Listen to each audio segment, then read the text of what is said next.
This is Q&A number 3. Mm-hmm. You're live. Hi everyone, this is Vaughn with Spirit of Health. We're live. Q&A number 3. This one's on basically cardiovascular health, how to prevent cardiovascular disease. It's American Heart Month. I didn't know that there were so many different health issues every month that are highlighted nationally. So American Heart Month is this month, and there's a lot of other things highlighted this month as well. But heart disease is a big deal, problem for a lot of people. So I want to go through some questions, and if anybody's joining live and you want to ask a question, please do. But this is a big one because we know heart disease and cancer are like the two biggest killers, and we want to know how to take care of our hearts and our cardiovascular system so we don't have future issues. Because I would venture to say that everyone has probably been touched in some way through their family from a cardiovascular incident. So it's very sad. So Christy Otto, good old Christy Otto Brummett. What are signs to watch for that indicate you could be having issues with your heart or arteries? I've always heard that heart disease is a problem, but the only thing you hear about is how to tell if you or someone else is about to have a heart attack. So yeah, that's true. There's not a lot of signs and symptoms, and that's what makes it tricky, and that's why they call it the silent killer. You mentioned the obvious things where people are feeling like that severe pain, down the left side of the arm and, the dry mouth, and there's certain things to kind of look for, but really you don't know. I would say one of probably the biggest signs, and again, you can't know for sure because there's multiple reasons why people are tired, but you have extreme exhaustion. Whereas like you feel like you can't get up, you can't do anything, you can't walk a couple of miles. Obviously there can be lung issues, but there can be severe blocked artery issues, poor circulation, and you just have no vital life force. So I'd say extreme fatigue and extreme exhaustion can definitely be a sign of poor, sluggish blood or possibly blocked arteries. Unfortunately, the medical tests aren't very accurate. Angiograms are extremely invasive, dangerous, not extremely accurate. I know a lot of people have been damaged by doing those types of tests. I do actually have a very good test here that checks from a 1 to a 7 if you have blockages in your arteries. And people who come in here do that test all the time because it'll tell you based on your pulse, it'll actually measure the wavelength, the size of the wavelength as it's traveling through your arteries. So if you have nice wide open arteries, you got a nice size wavelength, and the more narrow your arteries, that wavelength gets shorter. And it can actually measure that through your pulse. So I found that to be the best test out there. A lot of the doctors now are checking for tests that check for calcification. Unfortunately, sometimes we don't know if that calcification is inside the artery or outside the artery. Is it calcium buildup or is it just cholesterol or plaque buildup? So not a real good, easy answer to that question. So really the best thing you can do is practice prevention and taking care of your cardiovascular health. And there's some other questions that are going to address that. Don Timmons said, are migraine sufferers at higher risk of stroke? Can you heal heart attack or stroke issues with diet and exercise? I would encourage you to watch the video I did on headaches and migraines. Migraines are blood toxicity. So people get, just to give you a simple example, people get migraines when they stop drinking coffee or they stop drinking diet soda. And it's because those things in excess are toxic to the body. They build up in the body. You stop consuming them. The body releases them into the bloodstream. You have blood toxicity. You have a migraine. So I talk about in the video about how you can do colon cleanses and enemas and change your diet, find out the offending item that's triggering the migraines. But basically it's cleaning up the health of your body and cleaning up your blood that ultimately gets rid of the migraines. The only exception to that would be, of course, if you've had a trauma or some kind of major injury to the neck, head area that's causing those migraines. But for most people, it's toxic blood. So that does not necessarily mean you have a heart issue or a heart problem or a cardiovascular issue. Can you heal heart stroke issues through diet and exercise? Absolutely. Like that's the whole purpose here, is that whether you've had a heart attack or stroke and survived it, and you need to know the right things to do, or you want to prevent it, we'll go through some of those things because I think it's super important. So I'm going to just touch on that now. I hope that's okay. I got other questions, but like this is the whole point, is that my whole thing and our whole philosophy at Spirit of Health is that you align yourself with how God created you so that you do not fear sickness and death. It does not matter if every person in your family has a heart attack or stroke. That does not mean you're predestined to get it. In fact, it's quite the opposite. And if any doctor tells you that, well, I won't say it, but it's not correct. It's false information. It's untrue. It's things he's learned in school. So you don't want to believe any of those things. You have to take care of your health and take care of your body, regardless of your family history. So I have always said for years that there's 3 things, and if you can do these 3 things, you'll never have a heart attack or stroke. If you've had a heart attack or stroke, do these things for prevention. And if the doctors put you on blood thinners or Coumadin or warfarin or said take an aspirin a day, all those things are pharmaceutical drugs. All those things are dangerous. All those things destroy the kidneys and the liver and the rest of the body. And so there's great alternatives that God gave us where you don't need those things.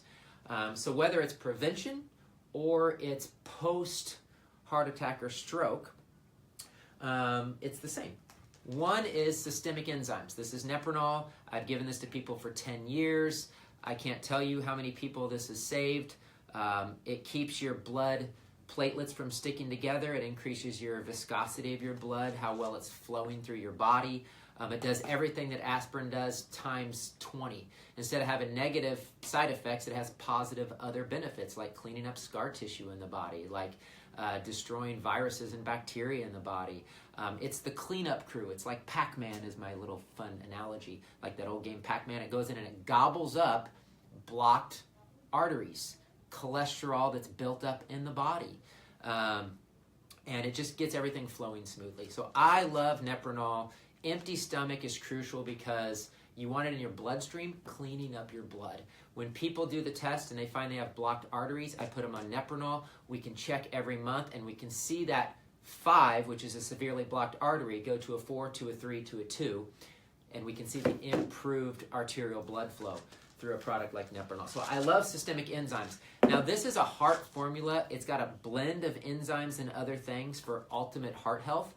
I want to highlight the most important enzyme for cleaning up your arteries, for amazing for neuropathy, because that's the death of the little tiny blood vessels, and you want to open those back up like with diabetes.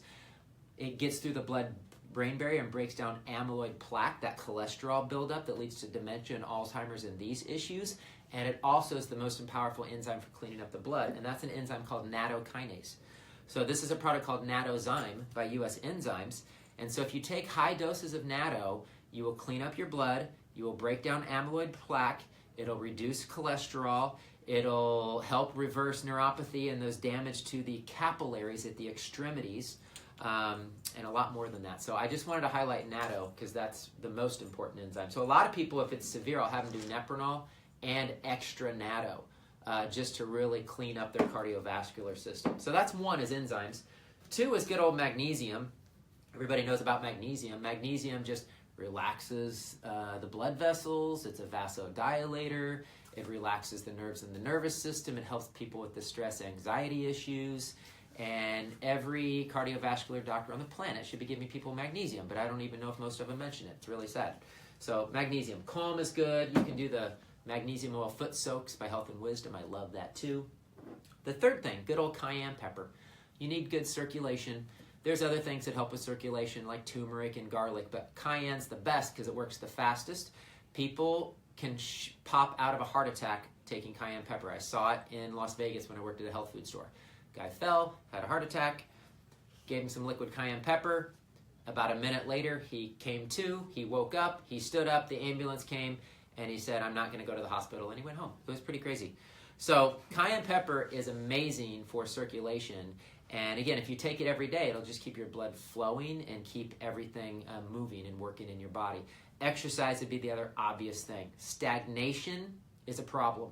And if your body inside is a stagnant pond and it's not flowing, then you're going to have cardiovascular issues. So if you exercise every day, do Nepronol or some type of natto systemic enzyme, magnesium and cayenne pepper. Said it in many classes before, but I believe it's impossible for you to have a cardiovascular incident of heart attack or stroke. So I hope that helps. All right, let's see. Becky Molthen says, My husband and I have a pretty good organic, mostly vegetarian diet. He eats better than I do because I have my chocolate splurges. That's okay. That's pretty common. I love chocolate too. But for the most part, we very similarly, I do all the cooking. We just got, so we got some test results, and he had high cholesterol and high blood pressure, and she's basically saying, what do I do? So diet-wise, when you have high cholesterol, because this is a common question, is that bad? Yes. Is it as big of a deal as they make it out to be? No. Statin drugs, definitely dangerous. You don't want to touch them. They're called the mind eraser, the memory zapper. They destroy muscle tissue. It'll quickly lead somebody into dementia and all kinds of problems. So there's no good reason to take statins whatsoever, regardless of what the doctor actually believes, because it's not addressing the root issue. So the root issue with high cholesterol is this buildup of plaque and cholesterol in the system. That happens from having a congested system. So your lymphatic system's clogged up, your liver's clogged up, you're continuing to eat heavy, fatty foods, fried foods, junk food, stuff like that. It's going to accumulate. This is what builds up plaque in the cholesterol, in the arteries, and in the brain that leads to dementia and Alzheimer's and all this kind of stuff. Now, if your body's congested, this is really important. I'm a firm believer in this. You have to be cautious of fat, even healthy fat, if your system's congested. So what happens is people go to eating a healthy diet, and they eat all fat. They eat heavy foods. They're eating the coconut, and they're pounding avocado, and they're eating chia seeds and tons of nuts and all the cashew-based nut desserts and all this kind of stuff. And if you do that, it's bad news, because your body can't cleanse, it can't detox, it can't digest and properly metabolize all those fats, and it's going to cause the same problems. Now, it's not as bad as eating fried foods and nasty vegetable oils, but it's still not going to put you on the road to health and recovery.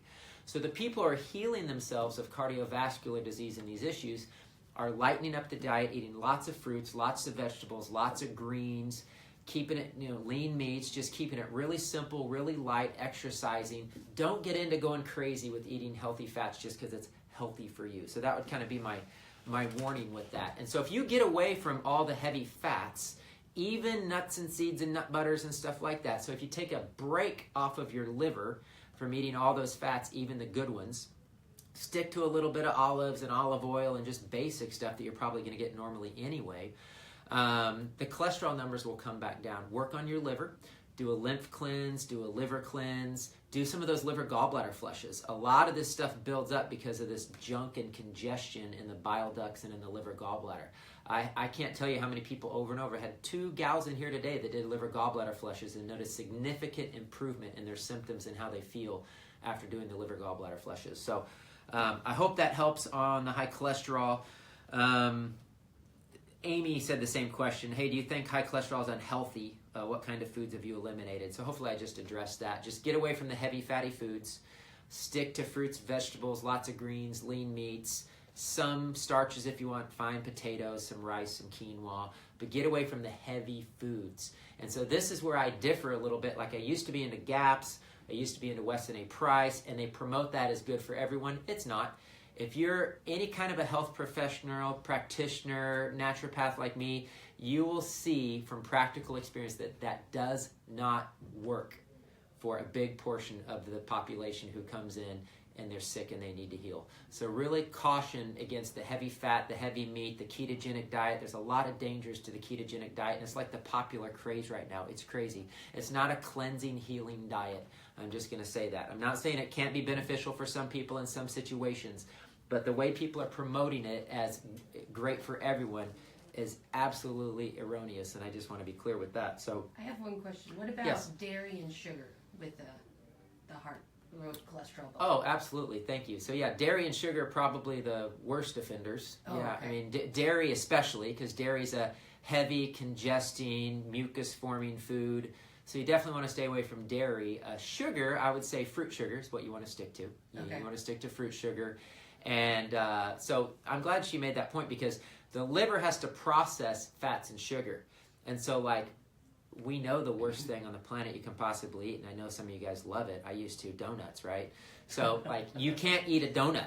I mean, it's a fat, sugar, liver killer. And so like if you just want to be on the fast track to like destroying your health, like you can keep eating donuts. But it's because the fat sugar bombs in a congested liver is just going to be horrific. So you really want to just stick to fruit mainly as your sugar. Don't get into the cane sugars and the maple syrups and all that kind of stuff. Do that as a treat. Do that rarely. Do it once a week. Do it for special occasions. We do it every day. Because again, we're getting into health, and so we're just doing all these heavy foods, fatty foods, nut desserts, tons of maple syrup because it's good for us. Remember, it's still not a cleansing, healing diet. So again, we're talking about heart health here. So one of the keys is taking pressure and congestion off of the human body. All right. Becky Moulton had another question. We watched a documentary about it's not the amount of cholesterol in your body, but the size of the globules that matter. I've read that the artery walls are not damaged and the cholesterol doesn't stick as plaque. I don't know exactly what to say about that, except for the reality that the body does produce cholesterol every day in the liver. It's a critical component of human health. So that kind of cholesterol is not the problem. But if the cholesterol is getting excessively high, there's clearly a blockage in your liver gallbladder, an inability of your body to metabolize and process fats. Something's going on in that liver gallbladder digestion system that's not right. So that's kind of the key, is you still want to change your diet. You still want to reduce cholesterol like in a healthy way through diet, exercise, maybe working on the lymph and the liver like I mentioned before. We have all kinds of great cleanses on our website. Just go to cleanses and programs, look at those cleanses. They're all awesome. All right, so Tammy Goodwin, for the past 3 years, I've dealt with crazy to mild heart palpitations. Numerous tests and scans done and nothing. I hear that all the time. I've heard that dozens and dozens of times that people come in this door. I've made diet changes. I'm at a loss at what causes them, and if it's just something I'm going to have to deal with, like doctors have said. If doctors said you just have to deal with it, it's a lie, it's a curse. That's what I was going to say before I didn't say it. But when doctors tell you these things, it's a curse, because it's not true. Like, God designed you to function well and properly, and so there's changes and things you can make. And if you believe the old, well, there's nothing you can do about it, or you have to take this drug the rest of your life, that is untrue. I'm not going to say that word again, but it's untrue. And so you need to not believe those mindsets of man is really what it is. It's the belief of a man-made system going through an education system that's man-focused, and then they just regurgitate this information that's based off of man's knowledge, which is not with a focus on how God designed you and restoring your body to work the way God designed you. So I actually did a class, you can watch it in my Healing by Design series called Irregular Heartbeats, PVCs, post-ventricular contractions. I had this issue come up over and over and over again, and I finally kind of had it up to here when I had a 10-year-old girl come in who was an avid athlete, and she had heart palpitations, and the doctors told her she had this tachycardia issue, and she had a extra electrical fiber stuck in her heart, and there's nothing she could do about it but surgery. And this girl got a surgery, and it damaged her severely. And so I got really upset, and so I did a class on it, not being mad or upset, but I just like sharing people the truth that you don't have to do these ridiculous invasive medical procedures if you understand how the human body works. So it's basically, the body's like a supercomputer. It's a giant ocean of electrical activity. If you pour a soda on your keyboard, you short circuit the electricity in your computer and you destroy your computer. If you drink a soda, you short circuit the electrical conductivity in your body and you destroy your supercomputer over time. And so that's what's happened is people's hearts are electric, the body's electric, and you need electrolyte minerals, and these kids eating sugar-filled diets and soda and coffee and all these things that dehydrate and hurt the body. Eventually it's going to cause a short circuit or a irregularity in the functioning of your computer. The severity of that would be something like epilepsy, where it's actually affecting brainwave patterns. And so watch the class I did on it, but as a general rule of thumb, if you can eliminate stimulants, which would be like your Monster energy drinks and your soda pop and your sugar and so many of these horrible things kids especially are putting in their body, and even some adults, and you can remineralize the body with ocean water, supplements, minerals in water, good clean water, getting away from the other beverages, you can correct these irregular heart rhythms very, very easily. Now, they can be stress-induced, so there can be the adrenal anxiety stress issue, and you got to work on calming the system, but the minerals do that too. So I didn't bring a bottle, but I'm going to tell you my favorite minerals that would fix this like amazingly quick are minerals called Biocean, B-I-O-C-E-A-N, Biocean minerals. There's two kinds. I won't explain it in full detail, but there's 0.9 isotonic, good place for people to start just to make sure they do okay with them. And then it goes up to 3.5 hypertonic, which is a 4 times more concentrated solution. But when you put these ocean minerals back into your body, it's basically like getting a blood transfusion. Your electrical circuitry starts to work right. Everything starts to fire properly. Your heart starts to beat properly and fire properly. Your muscles and your nerves start to work better. And if you don't know this, many of you might not, but I was diagnosed with tachycardia at the age of 18, and I took atenolol, which is a beta blocker, for 10 years. And the doctors told me I had this irregular heart rhythm. I would have it the rest of my life. I would take this drug the rest of my life, like I believed the curse, right? Because I didn't know any better. And so they told me this, and I did take this drug for 10 years until I met a chiropractor who said, no, it's just like adrenal fatigue, and there could be some stress issues, and you need minerals. And we did a few things, and I stopped taking the medication. I never had another problem. And I mean, my heartbeat got up into 170, 180 beats per minute. It was exercise-induced every time I exercised. And the doctor said I had this electrical fiber in my heart that would never work right, and I needed surgery and all this stuff. And none of it's true. I mean, I haven't taken, that's 28, 38, so it's been 15 years, and it's a complete non-issue. And again, people get this surgery where they go in, and if you know what they're doing, they're cauterizing your heart. So your supercomputer, which is your heart, isn't working right, so they're going to burn it, and that's their solution. It's medical ignorance.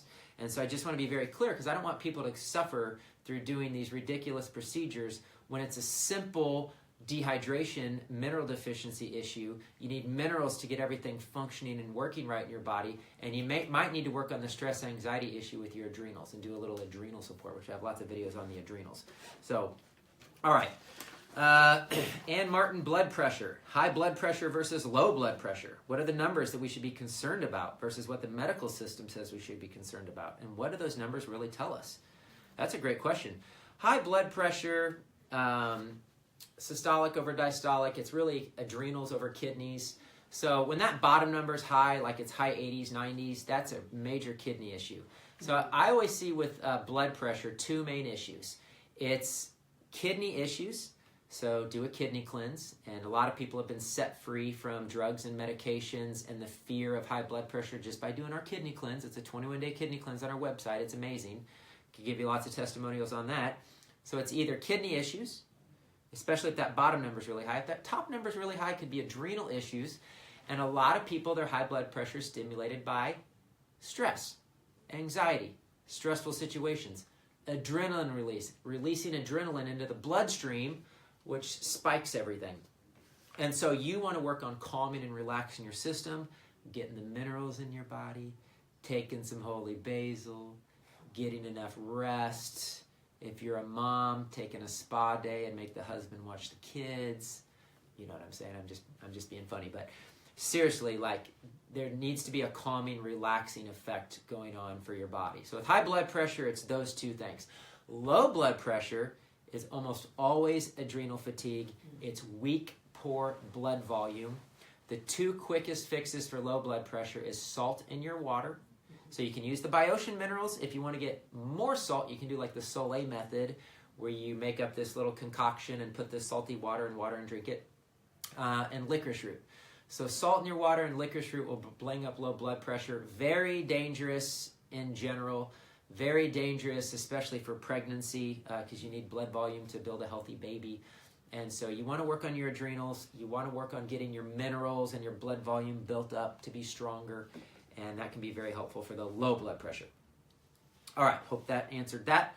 My husband has, this is Genevieve, Truxicell. I don't know if I said that right, but my husband has high blood pressure. I wanted to know what foods, herbs would be most beneficial to keep in his diet. I know beets are great, but what else? What would indicate that a person has low blood pressure, and what are the signs of it? My readings are usually 110/60, and I'm usually always cold. Should I be concerned? So 110/60 is borderline. Anytime you get under 100 and 60 or under, that's pretty extremely low blood pressure. That is dizziness, extreme fatigue, feeling like you're going to black out. You can't go for more than a couple hours without food because you need something to stimulate you or keep you going. So low blood sugars, low blood pressure usually go hand in hand. So that definitely can be a concern. So again, if you just start putting those ocean minerals in the water, a little sea salt in your water, a little more sea salt on your food, that can help immediately. A little licorice root tea, those are beneficial. For the blood pressure, yeah, beets are good, but just kind of like I said before, lots of fruits, veggies. If it's kidney related, citrus fruit's probably the best. So doing lots of oranges and lemon in your water and grapefruit is really good for cleansing the kidneys. Just do our kidney cleanse. That is probably the best thing to do, is to work on the kidneys through like a kidney cleanse. Parsley, dandelion, other things that are diuretics that help move fluids out of the kidneys is helpful to bring the blood pressure down because the blood volume's too high. And again, that can be a number of things that cause that. I have a question yes. from Ann Martin Live. She says, I hate licorice root. Laugh out loud. Would you consider 92/60 to be low blood pressure? Yes, 92/60 is low blood pressure. And if you hate licorice root, that's okay. Do the salt in your water. That's probably the quickest way. So build your adrenals. Take the adaptogen power blend in our bulk formula. Take some maca and some ashwagandha, but there's a good blend of those in the adaptogen power blend. Get plenty of rest. If you're tired in the afternoon, take a nap and don't feel bad about it. Get an earthing sheet, something that heals your body, heals your adrenals. Take walks in nature, get connected to God, get connected to the earth. But the quickest thing to help that is going to be the salt in the water. So look into the Sole method, and adding that salt to your water will help you immediately. But also look at other ways to restore healthy adrenal function, because that's what's going to help you more long term. And Merla said, thank you for all your free advice. God bless you. Oh, you're welcome. God bless you too. We love you. All right, I think I have one more question. Anna Ruiz, which oils would you say are best for cooking when one has high cholesterol and triglycerides? And what supplements would help lower cholesterol or unclog arteries? Well, we talked about what unclogs arteries. And it's the systemic enzymes mainly is your artery unclogger. Vitamin C can help to some extent. Magnesium helps to some extent. But the enzymes are the best uncloggers of the arteries. What lowers cholesterol is I use a product called Bergamot BPF by Orthomolecular. It's bergamot, which is a plant that naturally lowers cholesterol. It does the same thing that statin drugs do, but without all the negative side effects. It doesn't pull CoQ10 from the body, and it doesn't cause muscle weakness, and it doesn't drop your libido into the tank, and all those negative side effects of the statin drugs. So get the Bergamot BPF. There's a product called Cholesterol Blocker that we have, Cholesterol Balance by Cedar Bear. It has a lot of good liver herbs in it. So you're working on the liver when you're working on cholesterol issues a lot of times. Oils that are best for cooking, I would say stick to like a strong, stable oil. So you're looking at like avocado oil, coconut oil, probably are the strongest. You don't want to do too many of the other vegetable oils. They're very volatile and they don't hold up well to high heat. We'll do olive oil when we're just cooking things in the oven at a low temperature. I wouldn't overly stress out about it. There's also, you don't have to cook your food in oil. Is the other thing too, is we avoid oil for the most part, and we steam. So just do steamed vegetables. You get your wok out, do your wok kind of steam stuff. That's kind of the Chinese, Asian way of doing it. You don't have to use a lot of heavy oils in cooking. So stick to the stable oils, but more than anything, try to get away from them because we just don't need it to do it. We don't need to cook in a lot of oils and things. So that's it. Is there any other questions live? We got one more comment. Okay. It says, Jennifer Lawrence says, I love the Sole salt method. I'm ready for my spa day, babe. Oh, thanks, honey. My wife's listening. I love you, too. I think a spa day is coming. It's in your future, just for you. All right, cool. Well, thank you all for watching. I hope this has been helpful. Again, man, our desire is get off the man-made medical system. Don't feel bad if you're on it, but know there's freedom through God, His creation, proper stewardship of our bodies, these amazing natural herbs and supplements and enzymes and minerals that He gave us. And let's get onto God's system, and let's not fear heart disease. Because if you know what you're doing and you know how to take care of yourself, it should not be even a thought or a consideration. Focus on God and His plans and His purposes for your life, not, oh my gosh, am I going to have a heart attack? Because if you take care of yourself, it should be a non-issue. God bless you. Love you.